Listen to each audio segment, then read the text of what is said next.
Bueno, hoy ya advierto que quizás va a ser una predicación un poco desagradable, porque toca temas un poquito que siempre nos van a hacer el corazón un poquito compungirlo. Pero voy a ser breve, porque es el cumpleaños de mi hijo, y sí, hoy cumple 2 años. Bueno, vamos yo creo una media horita perfectamente vamos a predicar. Pero aparte de esto, que hoy es 7 de junio, también hay una fecha que dentro de unos días va a ser el aniversario, que es el 10 de junio de 1940. Porque en una plaza llamada la Plaza Venecia, en Roma, un hombre bajito, con mal carácter, muy carismático y calvo,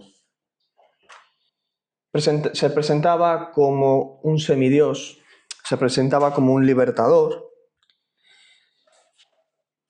y toda la gente le estaba coreando, toda la gente le estaba aplaudiendo, y ese día se iban a sacar los ojos casi por él. Y esa multitud no estaba celebrando que le iban a dar pan o comida, sino que estaban celebrando el inicio de una guerra. Estoy hablando que el que estaba en ese balcón, en esa plaza, era Benito Mussolini, y estaba diciendo que Italia iba a entrar en la guerra. La gente le coreaba llena de emoción, diciendo que eso era lo mejor que les iba a pasar. Y esto es lo que vamos a ver también en este pasaje con los Gálatas. Esos Gálatas que abrazaron el legalismo de los falsos maestros, de los judaizantes, pero que después vamos a saber que es lo peor que les había podido pasar. Y fijaros cómo son las cosas. Una multitud en Roma aplaudió a ese semidios llamado Benito Mussolini, pero que unos años después, el 28 de abril de 1945, la escena era totalmente opuesta. Mussolini primero estaba victoriado en un balcón, y en Milán, 5 años después, lo colgaron boca abajo y le hicieron lo que ya sabéis. Si veis imágenes de él es dantesco, lo que le hicieron a él y a su familia. En 5 años habían pasado de los aplausos a literalmente matarlo. Y esto es el diagnóstico de Pablo a los Gálatas. Dicen los versículos que vamos a estar viendo que se podían haber sacado los ojos por Pablo, pero que después de un tiempo, a la vuelta de Pablo a Galacia, fueron los enemigos números 1 de nuestro apóstol. Y es que podemos entender entonces estas cosas, que el amor es volátil, que los sentimientos son volátiles. Y los Gálatas no estaban anclados en Cristo, sino en sus propios sentimientos. Y es que vamos a ver hoy los peligros de una fe emocional. Las emociones vienen y van, pero Cristo, la fe en Cristo, arraigada en Cristo, es para siempre. Y vamos a estar viendo los versículos 12 y 16 del capítulo 4 de los Gálatas. El peligro de una fe emocional. Vamos a ver primeramente Gálatas, capítulo 4, versículos 12 y 16. Gálatas, capítulo 4, versículos 12 y 16. Dice el 12: Os ruego, hermanos, que os hagáis como yo, porque yo también me hice a vosotros. Ningún agravio me habéis hecho. Os ruego. Es una petición, es una exhortación, es una petición de Pablo, pero a la vez es un mandato. Por favor, os estoy exhortando. ¿Por qué les estáis exhortando y les están mandando? Os ruego, hermanos, porque son hermanos en la fe. Y esto es muy importante, esa cláusula, hermanos, es muy importante, y ese ruego. Porque nosotros disciplinamos a nuestros niños. Yo solo puedo disciplinar a mi hijo. Yo no voy a disciplinar a Lucas. Yo no voy a disciplinar a Lucas, al hijo de Abraham. Por tanto, el Señor solo disciplina a los que son hijos. Como dice Hebreos, el Señor al que ama, disciplina, y a todo el que recibe por hijo. Porque si os deja sin disciplina, de la cual todos han sido partícipes, entonces sois bastardos y no hijos. Fijaros que dos palabras, os ruego, hermanos, lo que podemos entender, que hay de nosotros si no somos disciplinados. Porque cuando vemos, por ejemplo, a un niño que no tiene disciplina, que está haciendo locuras y sus padres no le dicen nada, ¿qué decimos? ¿Qué pensamos? Este niño va a acabar muy mal. Estos padres en verdad no lo quieren, porque decirle no a alguien, decirle no a un hijo, también es amor. Y ese niño cuando crezca, si sigue así, sin disciplina, va a ser un niño caprichoso, egocéntrico, no se va a someter a autoridad ni de padres, ni de profesores, ni de jefes, y va a acabar absolutamente mal. ¿Por qué? Porque no ha tenido disciplina. Y esos padres no han tenido amor para con su hijo. Os ruego, hermanos, por tanto, es que tenemos que ser disciplinados y es bueno ser disciplinados. Dice Salomón en su libro de los Proverbios, el que tiene en poco la disciplina menosprecia su alma, mas el que escucha la corrección tiene entendimiento.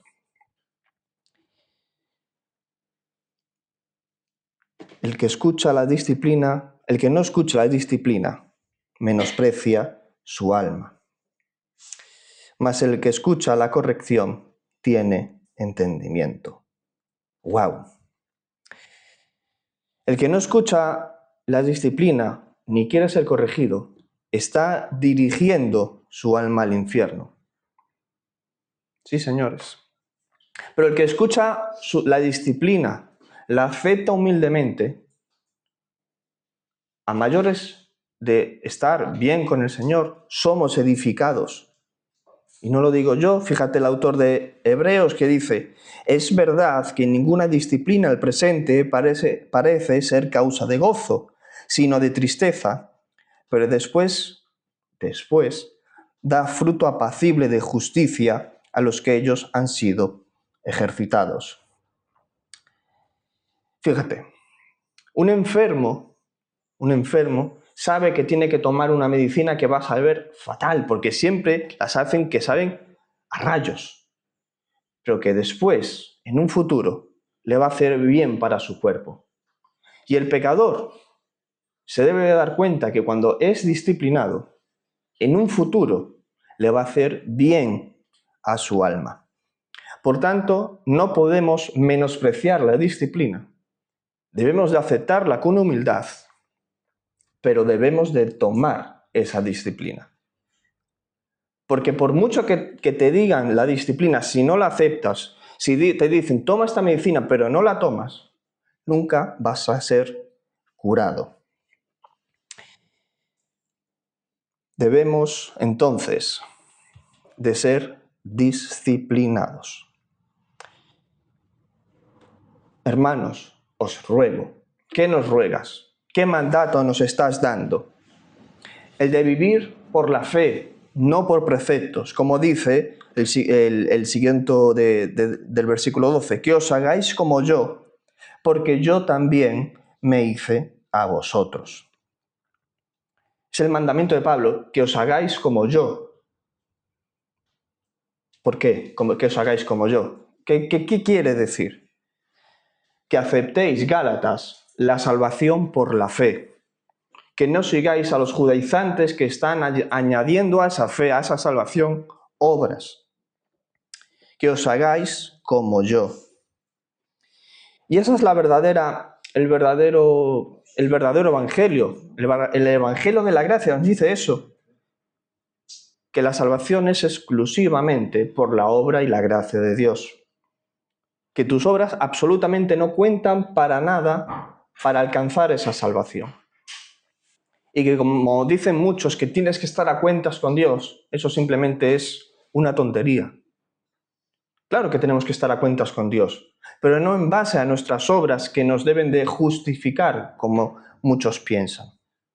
Nuestras obras no son para justificación, nuestras obras no nos justifican, no nos salvan. Pero cuidado, cuando nosotros creemos en Cristo y nos justifica, nos da vida nueva. Y esa vida nueva, ese carácter en Cristo, hace que tengamos obras. Obras no para ya ser justificados o salvados, o obras legalistas, sino como tenemos un carácter de Dios, un carácter semejante a Cristo, queremos agradarle a Él. Y nuestro carácter nuevo nos hace vivir en santidad. Por tanto, cuando hacemos obras son ese resultado de esa justificación. Por tanto, que os hagáis como yo, que aceptéis la salvación por la fe y que desechemos todo pensamiento de que cumplimos para ser salvos. Que os hagáis como yo, como Pablo dice, circuncidado al 8º día, del linaje de Israel, de la tribu de Benjamín, hebreo de hebreos, y en cuanto a la ley fariseo, y en cuanto al celo, perseguidor de la iglesia. Pero en cuanto a la justicia que es en la ley, irreprensible. Pero cuántas cosas eran para mí ganancia, y las he estimado como pérdida por amor de Cristo. Él está diciendo, yo he sido lo mejor, lo más fariseo que había. Yo podía haber ganado la salvación por mis méritos, pero todo eso los he tomado como basura, como estiércol, casi dice la palabra en el original, por entender la fe en Cristo, por entender lo que es la gracia. Todos mis méritos, todos mis pensamientos legalistas los he tomado por basura. Por tanto, en estas dos palabras, en estos versículos, Pablo nos está enseñando varias cosas. Que necesitamos recibir disciplina y la debemos de recibir con humildad. Y que nuestras obras son el resultado de nuestra justificación y no la causa de nuestra salvación. Y nos preguntamos ahora, Iglesia, ¿cómo recibes tú la corrección? ¿Cómo recibes tú las disciplinas? Porque de la manera en que tú recibes disciplina o recibes corrección, eso dice mucho de tu madurez espiritual.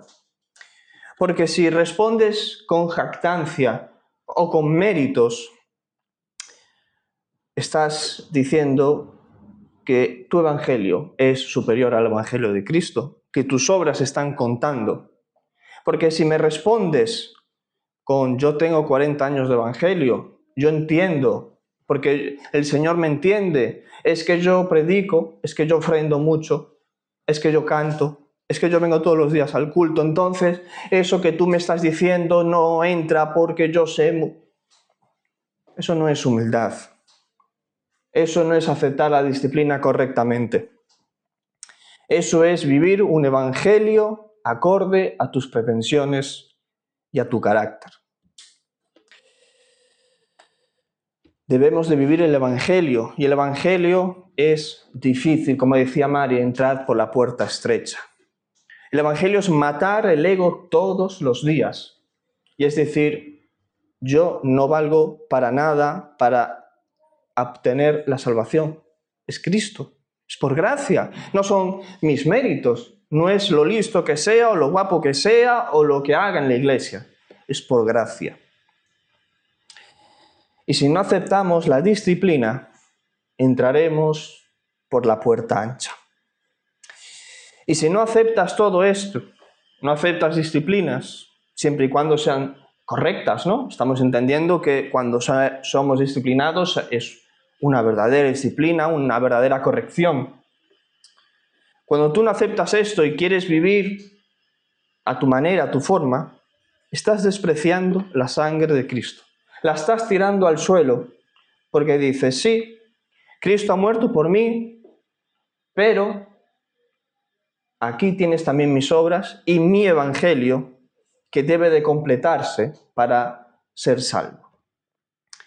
Porque Cristo tiene una manera de ser, tiene una manera que ha dejado en la Biblia cómo debemos de ser salvos y cómo debemos de conducirnos, pero a la vez está el mío, casi como otro libro. ¿Nunca os habéis dado cuenta que hay gente que parece que ellos entienden absolutamente todo y que su manera de ser es como, no, yo soy perfecto, o sea, yo vivo mi evangelio y soy salvo? Y parecemos que los otros somos tontos. A mí me pasa muchas veces. Yo digo cosas y hablo y tenemos conversaciones, pero digo yo, pero estas personas viven un evangelio diferente, pero piensan que es el evangelio de Cristo y que se están negando a ellos mismos. Eso no puede ser, señores. Eso no puede ser. Pablo les está rogando, les está exhortando. Pero fíjate que le dice en el versículo 12, ningún agravio me habéis hecho. Es una aclaración muy importante esto, es un corazón pastoral. ¿Por qué? Porque Pablo ya sabe lo que le va a decir los Gálatas. Les van a decir, ¿pero por qué nos hablas así? ¿Por qué nos quieres disciplinar? ¿Por qué nos hablas de esta manera tan ruda, tan mal? ¿Qué pasa? ¿Que tienes rencor de que nos hayamos ido con los judaizantes? ¿Que hayamos dejado esta iglesia? ¿Qué te pasa? O sea, ¿qué tienes? ¿Rencor? ¿Tienes envidia? Pero no. Pablo dice, no, ningún agravio me habéis hecho. Yo no estoy enfadado con vosotros. Lo que estoy es desilusionado. Lo que estoy es triste porque habéis dejado el evangelio de la gracia para seguir un evangelio diferente si es que hay otro. Y os estáis conduciendo a la perdición, a la condenación. Por tanto, ningún agravio me habéis hecho. Simplemente es necesario estas palabras tan duras. Es necesaria esa disciplina, es necesario esta corrección. No hay rencor, sino que es necesario lo que Pablo está diciendo, porque ama, y quiere decir que a los Gálatas, esos falsos maestros, no los aman, porque los están llevando a la condenación. Y es que el engaño espiritual viene de muchos falsos maestros. Pero ese engaño espiritual no viene porque son víctimas inocentes y tal, lo que les escuchan, sino que esas personas también están detrás de ellos porque tienen comezón de ir. Tienen comezón de escuchar lo que ellos quieren, conforme a sus concupiscencias. Porque los falsos maestros no tendrían éxito si no hay personas deseosas de escuchar lo que ellos dicen. Porque vendrá tiempo cuando no sufrirán la sana doctrina, sino que teniendo comezón de oír, se amontarán maestros conforme a sus propias concupiscencias. Los falsos maestros son guapos, perfectos, tienen los dientes prácticamente blancos, trajes impecables, música, iglesias que parecen teatros, no tienen ninguna mancha en la pared, no tienen el suelo diferente en plaqueta y así. No, las iglesias de ellos es que huelen bien, tienen moquetas buenas, son una maravilla. Y cuando entra el predicador, el pastor de turno, wow, dices, es una estrella de Hollywood, es un espectáculo. Pero resulta que el evangelio no es espectáculo, como nos dice el versículo 13 y 14. Dice el 13, pues vosotros sabéis que a causa de una enfermedad del cuerpo os anuncié el evangelio al principio. Pablo no tenía una imagen perfecta, no tenía una imagen grandiosa como estos falsos maestros que suelen tener, pero lo que sí tenía era una predicación sublime. Pero no por oratoria, no por ser él un gran elocuente, sino que su predicación sublime venía y procedía del poder de Dios. Como dice Corintios, ni mi palabra, ni mi predicación fue con palabras persuasivas de humana sabiduría, sino con demostración del Espíritu y de poder, para que vuestra fe no esté fundamentada en la sabiduría de los hombres, sino en el poder de Dios. Y es muy importante, porque estos falsos maestros quieren anclar a estas personas en sus propias palabras, no en la Biblia. La Biblia desaparece del púlpito para una charla motivacional o una charla engañosa sobre, yo qué sé lo que hablan. Hablan simplemente tonterías y la gente está escuchando porque tiene comezón de oír. Pero el predicador, ¿sabéis lo que tiene que hacer? Como Pablo hacía, es explicar el significado de la Biblia. Explicar correctamente lo que el autor original quería decir. Y el predicador debe de, además, aplicarlo a la iglesia local. No puede inventar nada. Debe de ser una exposición fiel. No debe de haber adornos. No debe de haber juegos de luces. No tiene que haber locuras en la iglesia. ¿Cuántas locuras vemos en Internet? ¿Cuántas locuras vemos en las iglesias? Y no solo en Internet, sino aquí. El predicador debe de buscar explicar la verdad. Como dice Timoteo, sé buen obrero, como quien no tiene de qué avergonzarse y que explica correctamente la verdad. El predicador debe de explicar la verdad del Evangelio. Y estos falsos maestros lo que hacen es inventar. Porque como no tienen entendimiento de la Biblia, tienen que rellenar su mensaje ¿con qué? Primero te dicen 4 versículos, se ponen a cantar, se ponen a chillar, a gritar. Porque cuando tú no tienes nada que decir, tienes que rellenar el mensaje. Pero es que resulta que la Biblia es tan rica, está tan llena, es como una esponja que hay que seguir apretando y apretando para sacar la savia. Y cuando uno expone fielmente la palabra, no le hace falta esos adornos, no le hace falta esas tonterías. Debemos de ser expositores fieles, que no inventan y que sí explican. No debemos de predicarnos a nosotros mismos. No se debe de predicar un mensaje egocéntrico de tú puedes, eres un campeón, eres maravilloso. O la teología de prosperidad, ven, porque con Jesús vas a ser próspero, te van a dar todas las cosas. Un día escuché a una persona decir, este hombre, lo vi yo aquí en Ferrol, este hombre no tenía ningún carnet, no tenía ni el DNI, ni el de conducir, ni de tal, pero es que ha aceptado a Cristo. Y en un año tiene DNI, tiene el carnet de mariscador, tiene el carnet de esto, solo por seguir a Cristo. ¿Qué me estás contando? ¿Qué me estás contando, Satanás? Falso, mentiroso. Solo buscáis a Jesús porque os ha dado de comer. No presentáis la sana doctrina. No presentáis un evangelio fiel. Pero claro, es que esas personas que están ahí están deseosas de escuchar eso. Están hambrientas de pan, no del pan de vida. El creyente debe de buscar la verdad y no entretenimiento.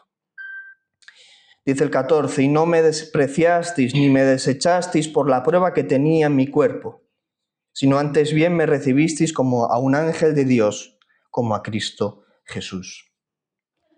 La primera vez que Pablo va a Galacia, los gálatas hacen lo correcto, porque Pablo tendría alguna enfermedad, o bien de los ojos, o bien estaría reventado de tantas palizas que les estaban dando por predicar el evangelio, y no sería gustoso, ¿no? No sería guapo, ni alto, ni muchas de estas cosas. Pero los gálatas no se fijaron en su apariencia, se fijaron en el contenido del Evangelio, de un Evangelio fiel, en un Evangelio correcto. No me despreciasteis por la prueba que tenía en mi cuerpo. Y aparte de no despreciarlo, lo recibieron bien como a un ángel de Dios. Porque fíjate, los predicadores o todos aquellos que predican la palabra, en cierta manera son embajadores de Dios. Hace poco vino el embajador de Japón aquí a Ferrol, el embajador de Japón a Ferrol. Y yo creo que él no hablaría por propia cuenta. Él no se podría inventar cosas. Él hablaría conforme a lo que dirían los ministros de allí, la presidenta, que ahora es una mujer de Japón. Él no hablaría a cuenta propia. Él estaba representando a Japón. Y cuando alguien predica la palabra, está representando, entre comillas, a Dios. Está hablando palabra de Dios. Y eso es muy importante, saber que el predicador es un embajador de Dios. Y debemos de tener cuenta, debemos estar advertidos de a quién escuchamos. Porque a lo mejor estamos pensando que hablan en nombre de Dios, pero están hablando en nombre de Satanás. Y eso ocurre mucho porque no están llamados a predicar el Evangelio. Porque a los falsos maestros lo que les gusta es poner a gente a hablar, a predicar, que tengan gran elocuencia y que los sigan engañando. Y no todo el mundo puede predicar. Es un don y es un regalo por gracia. Aquí podemos hablar en el culto libre. María ha dado una exposición, Raquel ha dado otra, maravillosas. Pero enseñar es otra cosa. Por mucho que a lo mejor Abraham quisiera predicar la palabra, no puede, ¿verdad, Abraham? Yo por mucho que quisiera, por ejemplo, cantar, no puedo, no tengo el don. Por tanto, cada uno esté conforme a lo que el Señor le ha dado. Y debemos estar contentos con eso y no querer socavar o suplir una posición de la que no tenemos. Cuidado a quién escuchamos entonces. No sea que pienses que estamos escuchando palabra de Dios cuando estamos escuchando mentiroso. A lo mejor es un falso el embajador que ha venido, no lo sabemos, pero sí que lo podemos saber escuchando y haciendo como los debería, examinando el contenido del mensaje. Ahí veremos si es verdadero o no. Iglesia, una iglesia que está anclada en las emociones. Una iglesia en la que está anclada si el pastor o el predicador es carismático, o si las luces esto, o si el mensaje ha sido maravilloso y te hace espigar el cuerpo, está en gran peligro. Está en gran peligro porque las emociones vienen y van. Cuando la iglesia está basada en el sentimentalismo, es una bomba de relojería. Aquí no hay grandes cosas, no hay grandes algarabías, pero sabemos que por fe el Señor está aquí. Y venimos, comemos de la palabra y nos vamos a casa contentos. No nos vamos a ir con la piel erizada, no nos vamos sudando del cansancio de hacer tonterías. No, por fe lo sabemos. ¿Por qué? Porque las emociones vienen y van. A veces pensamos, wow, el Señor me ha abandonado y el Señor esto. Pero ahí está la palabra, su revelación escrita, que no cambia. Dice, nunca te dejaré ni te desampararé. Porque la fe no es emocionalista. Somos seres y tenemos sentimientos, sí. Y somos seres emocionales. Pero no podemos tener una fe anclada en las emociones. En el emocionalismo, mejor dicho. Sino en la palabra de Dios. y en la convicción de lo que no se ve, como dice el autor de Hebreos. Y es que cuando pasan estas cosas, que estamos anclados en los emocionalismos, estos creyentes sentimentales un día pueden morir por su denominación, o por su pastor, o por una figura, pero en el momento en el que la palabra les llega, o que simplemente ese hombre tan decente los defrauda, ¿qué pasa? Que pasan de los aplausos a querer matarlo. ¿Por qué? Porque no estaban anclados en Cristo, estaban anclados en una persona, en una denominación, o en unos sentimientos, o en un juego de luces. No estaban demostrando que Jesús era su Señor. Es un sentimentalismo sin un verdadero conocimiento. Como dice el 15, ¿dónde está, pues, esta satisfacción que experimentabais? Porque os doy testimonio de que si hubieseis podido, os hubieseis sacado vuestros propios ojos para dármelos. Esto de los ojos, ¿os acordáis que Pablo tenía quizás una vista de ojos? Pues esta gente de repente era tanta la emoción que tenían que se hubieran quitado esos ojos para ponérselos a Pablo. Y Pablo era igual en los dos viajes que fue a Galacia. Pablo predicaba igual.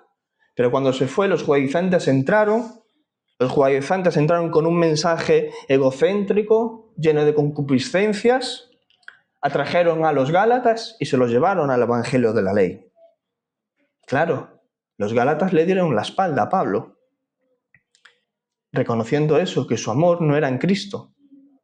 Su amor era las emociones, el sentimentalismo religioso. Y dice Pablo, ¿me he hecho entonces, pues, vuestro enemigo por deciros la verdad? Porque la verdad suele producir malestar cuando no se está dispuesto a seguirla.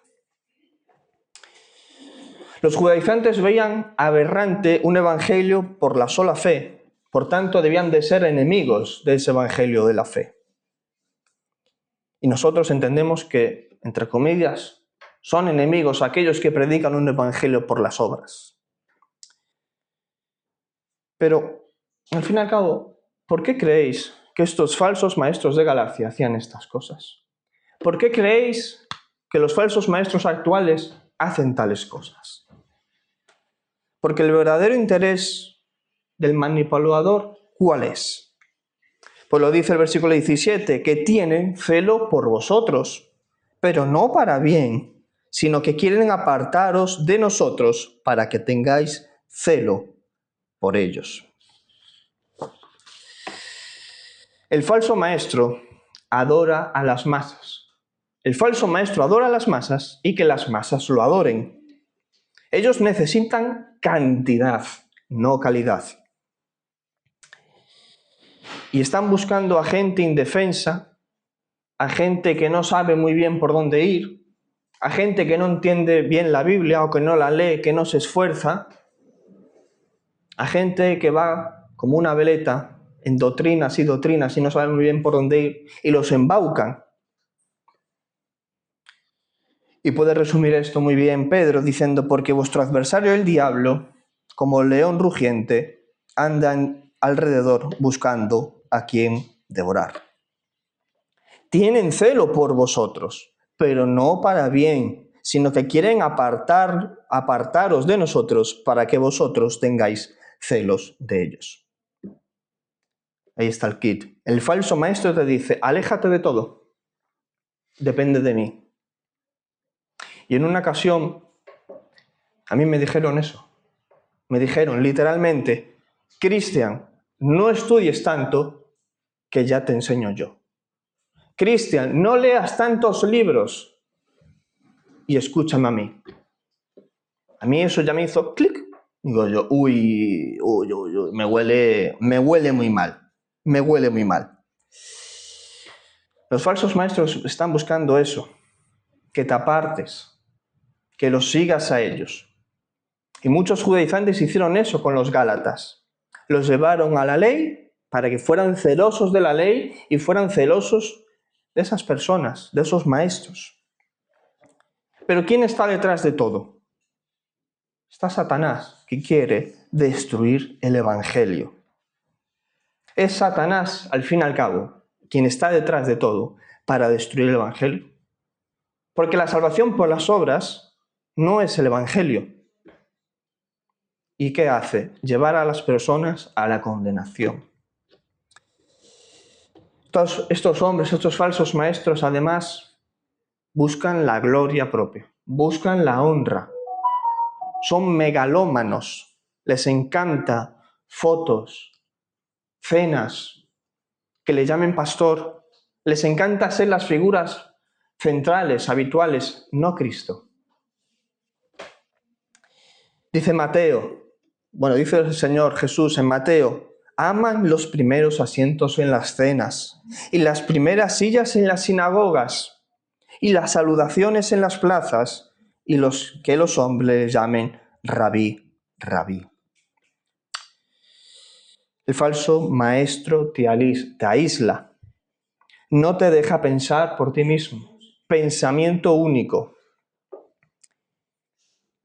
Y los falsos maestros casi siempre están en movimientos de profecías, de sueños, de sanidades. ¿Por qué?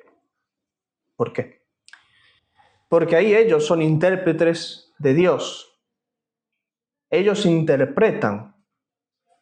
Son interpretaciones privadas, cosa que la Biblia rechaza, que no hay profecía de carácter privado. Los falsos maestros así se erigen como escogidos de Dios, como los ungidos de Dios. Y si los sigues, tú serás como ellos. Al final, hermanos, tenemos que hacer una cosa, introspección de nuestras almas y pensar, ¿qué creyente soy? En Galacia había muchos tipos, algunos habrán ido con los judaizantes y otros se quedaron con Pablo. Pero hoy te pregunto, ¿tú a dónde vas? ¿Qué tipo de creyente eres? ¿Eres emocional o estás realmente arraigado en la gracia? ¿Eres un creyente que oye pero que no escucha? Que vienes aquí, te sientas, escuchas de un carpintero que murió en una cruz, tomas un pan, tomas el vino, sin conciencia alguna, y no conoces el mensaje de la Biblia. Estás pero no estás, oyes pero no escuchas. O quizás eres el emocional, que te han dicho que Jesús es un tipo maravilloso. Y claro, ¿quién no va a querer conocer a ese hombre? Te encanta la música, lloras, y cuando sales por la puerta eres el cristiano número 1. Y te podrías sacar los ojos por cualquiera de tus hermanos. Pero después llegas a casa, no lees la Biblia, porque requiere esfuerzo. Y te vas debilitando, te vas enfriando. Y de repente viene la disciplina y te dice, no estás haciendo lo correcto. Hermano, es mejor que harías así, asá, te estás deslizando. Y claro, ahí ya el emocional dice, uy, no me gusta. No me gusta. Hablan de pecado y me están señalando como un pecador. Lo que quiero es sentirme bien, sentir música alegre, porque el Evangelio es alegría, es felicidad. El Evangelio no juzga, Dios no juzga, es amor. Sí, Dios es amor, pero también es justicia. Fíjate en el Señor Jesucristo. Fue todo amor, pero también fue todo justicia. Porque para entrar en ese reino debemos de creer que la salvación es por la fe. Eso es justicia. Debemos de creer que es el único que Él nos justifica. Somos justicia imputada en Cristo. O quizás eres el próspero y dices, Jesús ha muerto para darme vida, pero no tanto la vida eterna, sino una vida próspera. Vienes a Cristo para que seas prosperado, para tener dinero, para tener fama, para tener milagros. Quieres ser salvo, pero no eternamente, sino que quieres ser salvo de la pobreza y no de la cruz de Cristo. Y estos hombres, los prósperos, no tendrán fruto espiritual porque están entre dos aguas. No producen frutos porque intentan agradar a dos amos. Quieren sí escuchar a Jesús, pero tienen más hambre de pan. O quizás eres el de la buena tierra, que a diferencia del próspero, puedes decir, como dijo Habacuc, aunque en la higuera no florezca, ni en las vides haya fruto, aunque falte el producto del olivo y los labrados no den mantenimiento, y las ovejas sean quitadas de la majada y no haya vacas en los corrales, con todo yo me alegraré en Jehová y me gozaré en el Dios de mi salvación. Jehová el Señor es mi fortaleza. Es fácil decirlo, pero es difícil cuando estás en esa situación de no tener absolutamente nada y seguir en el Señor Jesucristo. Ahí veremos qué tipo de creyentes somos. Estos creyentes aman la palabra, la leen, la meditan y la viven. Porque si no haces esto último, no eres un creyente verdadero, no eres un creyente buena tierra, simplemente eres un legalista que está intentando agradar a Dios, salvación por obras. El creyente ama la palabra, la lee y obra, no para ser justificado, porque ya lo es, sino para agradar a su Señor, por amor a su amo. Él conoce la gracia, la misericordia y la vida eterna que el Señor le ha dado y la que le ha prometido, y vive agradecido, vive abnegado para el Señor. Por tanto, Iglesia, hoy el Señor te está llamando a vivir por pura gracia, por la gracia de la obra de Cristo en la cruz. Te llama a vivir justa y piadosamente. Por tanto, seamos como Pablo, que cuando la carne nos llama a confiar en ella, la desechemos y podamos decir, tengámoslas por basura, por el amor a Cristo y su justicia imputada en nosotros. El Señor hoy te llama a vivir un evangelio sano, libre de manipulaciones humanas. El Señor te llama a vivir un evangelio de la gracia, de un evangelio de personas, predicadores, que están dispuestos a dar todo lo mejor para que seas edificado y que Él mismo también sea edificado. Debemos de huir de aquellos que quieren ser servidos y que predican y seguir a los que predican a Cristo en verdad, por amor a Cristo. Debemos de seguir a nuestro Señor, escudriñar las Escrituras y entender y examinar cuando nos están predicando si lo que dice es verdad o no. Porque todo el mundo es falible, pero la Biblia no lo es. Por tanto, examinemos lo que escuchamos y contrastémoslo con lo perfecto, que es la palabra de Dios. Que la gracia de nuestro Señor Jesucristo sea con todos nosotros. Amén.